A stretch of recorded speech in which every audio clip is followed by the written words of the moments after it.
नमस्कार। आज नवेम्बर मास 21 तारीख गुरुवार। आज सुविचार। आज जार मूल्य एवं तुम पाखरे नहीं काली हुए तो ताठू बेसी आवश्यकता तुमको पड़ी पारे।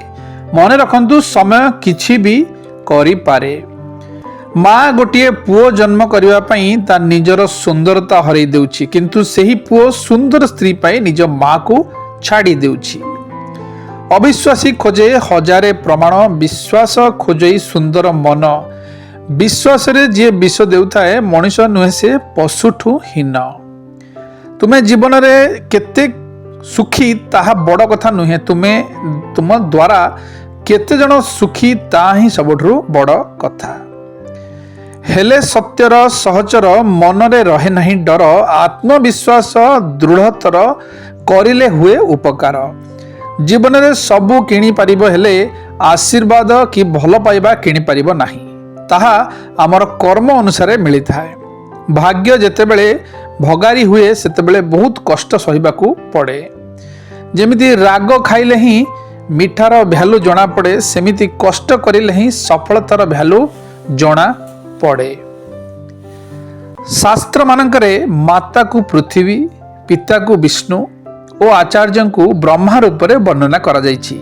संतान गुरुजन को सेवा करी आशीर्वाद आनिले ताहार जीवन आनंदमय होई जीव।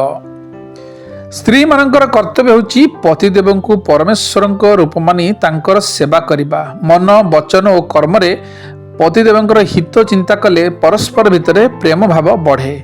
आजिकाली केतेक स्त्री लोक पतिदेव को निजर ओइंठा थाली रे खाइबा को दियंती। मनुष्य निजर भावना अनुसार कर्म करे एवं कर्म मुताबक समस्त को फल मिले।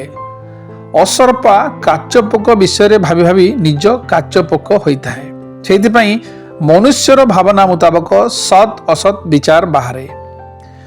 सूर्योदय समय सोई रहिबा उचित नुहे। एक प्रहर रात्र थिबा बेले देवता और पितृगण आशीर्वाद देवाई पृथ्वी को आसती।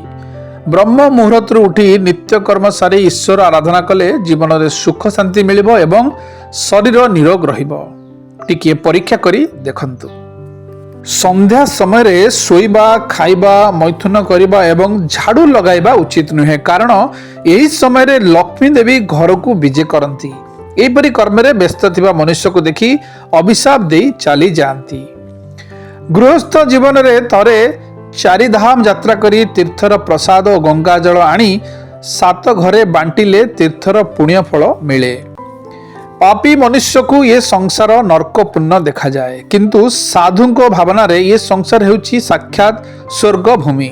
जेउठारे मन विकार और स्वार्थ रे थाए सेठारे मानसिक नरक वास करे।